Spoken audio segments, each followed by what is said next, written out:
दोस्तों, आपके स्क्रीन में अभी दो पिक्चर्स दिखेंगे, तो आप देख के बोलिए which one excites you more. So exhibit number 1 और एग्जिबिट नंबर 2। जिस बंदों को पहला पिक्चर देख के अभी भी मुंह से लाल टपक रहा है, उनके लिए मेरा वीडियो यहीं पे खत्म होता है। So long from debit credit nation. Hello everyone, this is Saubhadro and I welcome you all to 101 common mistakes जो आपको अमीर बनने से रोकता है, एक सक्सेसफुल इन्वेस्टर बनने से रोकता है। आप महाभारत का वो स्टोरी तो सुने ही होंगे जब द्रोणाचार्य पांडवों से कहता है कि वत्स तुम्हें क्या दिख रहा है, तो उसमें कोई बोलता है मुझे आसमान दिख रहा है, मुझे पेड़ दिख रहा है, बट सिर्फ अर्जुन बोलता है मुझे एक चिड़िया दिख रही है और चिड़िया का डाइना आंख दिख रहा है। एग्जैक्टली आप अगर एक सक्सेसफुल इन्वेस्टर बनना चाहते हो तो आईफोन्स के मोह आपको पिघल नहीं सकता। I mean think about it.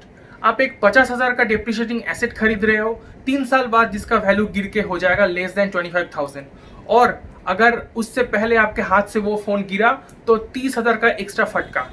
Same जगह पे अगर आप वही 50,000 कोई बैंक की फिक्स डिपॉजिट में इन्वेस्ट करते तो 7.75% इंटरेस्ट रेट में आपका 3 साल में दैट 50,000 वुड हैव बिकम 64,000। तो आप बोलिए क्या अच्छा है, आईफोन में इन्वेस्ट करना या फिर कोई फिक्स डिपॉजिट में इन्वेस्ट करना? तो फिर डिस्कस कर लेते हैं उन सारे कॉमन मिस्टेक्स के बारे में जो एक इन्वेस्टर अपने इनिशियल करियर में करता रहता है। सो मिस्टेक नंबर 1, सबसे पहले तो आपको घबराना नहीं है। अगर आपके पास इन्वेस्टेबल फंड्स है तो सबसे पहले आपको सेफ एवेन्यूज ढूंढना चाहिए जहां पे आप इन्वेस्ट कर सकते हो। For example, you can invest in fix deposit, public provident fund, national pension system, और उसके बाद अगर आपके पास कोई इन्वेस्टेबल सरप्लस है तब वो आप म्यूचुअल फंड में इन्वेस्ट कीजिए, स्टॉक्स में इन्वेस्ट कीजिए।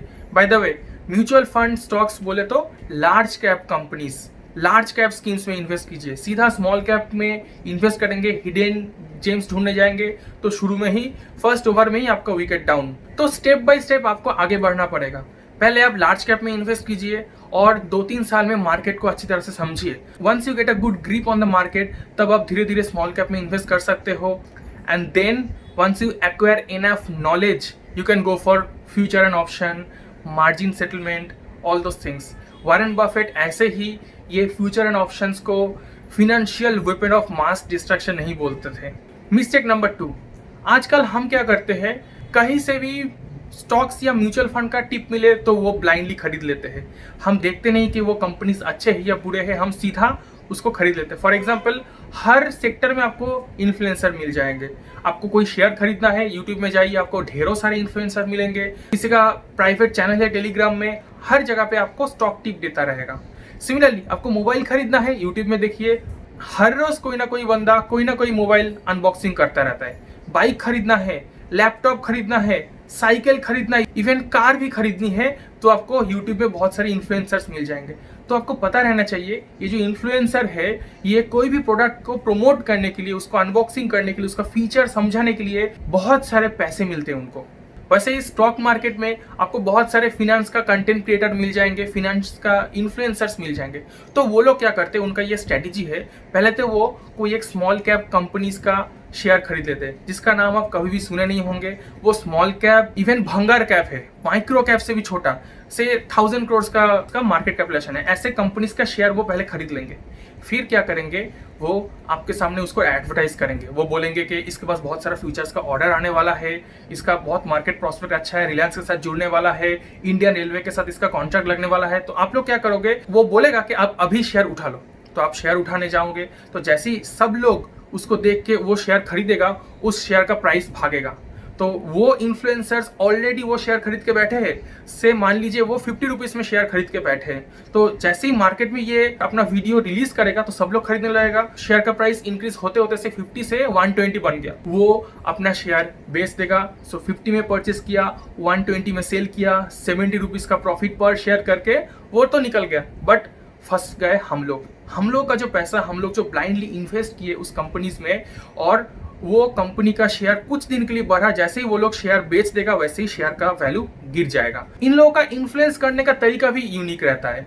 फॉर एग्जाम्पल, अभी धनतेरस आने वाला है, ये लोग बोलेंगे कि गोल्ड का भाव बढ़ने वाला है, जल्दी से टाइटन के शेयर खरीद लो। फिर दिवाली से पहले बोलेंगे कि दिवाली आ रहा है, सब लोग अपने घर को पेंट करेंगे, जल्दी से एशियन पेंट्स का शेयर खरीद लो। I mean that's fine, Asian paints paint industry में मार्केट लीडर है, दैट्स फाइन, बट कभी आप एशियन पेंट्स का पी रेशियो देखे हो?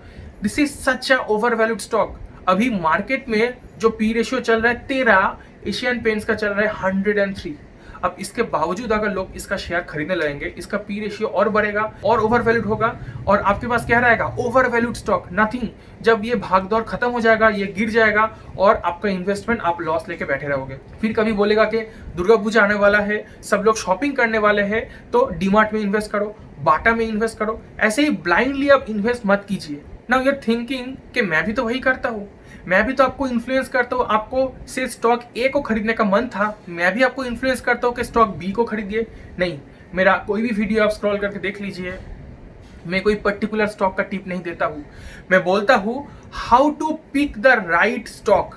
मैं लाइव डेमो देके दिखाता हूँ कि आप कौन सा स्टॉक चुन सकते हो, कैसे आप खुद से फंडामेंटल एनालिसिस कर सकते हो, कैसे आप खुद से टेक्निकल एनालिसिस कर सकते हो, कैसे आप म्यूचुअल फंड चुन सकते हो, और कैसे आप करेक्ट आईपीओ सिलेक्ट कर सकते हो। मैं कोई पर्टिकुलर स्टॉक को कभी रिकमेंड नहीं करता, मैं उल्टा आपको समझाता हूँ कि ये पॉलिसी यूज करके आप खुद से वो स्टॉक चुनिए।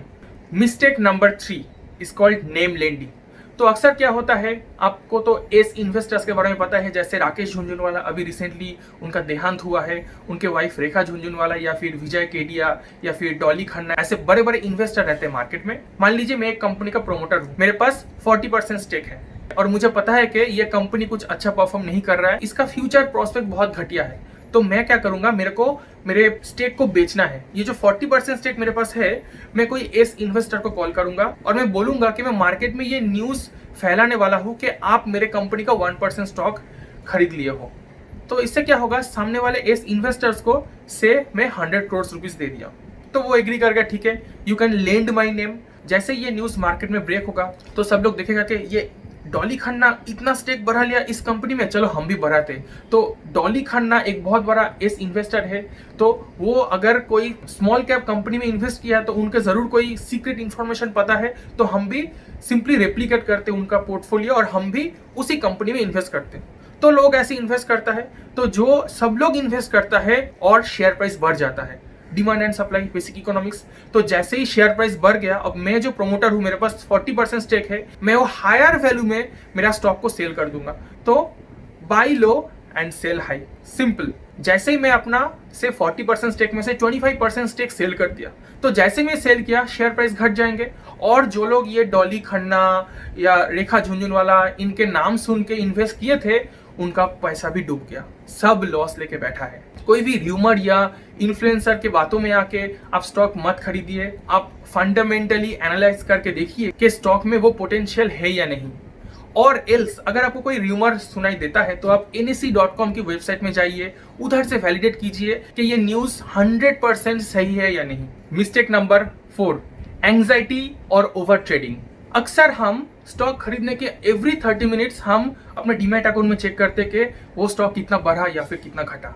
तो अगर आप एक शॉर्ट टर्म डे ट्रेडर हो, that is a very good strategy for you, but अगर आप एक लॉन्ग टर्म इन्वेस्टर हो तो हर 30 मिनट में या फिर हर 2 घंटे में स्टॉक प्राइस का जो मूवमेंट है उससे आपको हार्ट अटैक नहीं आना चाहिए।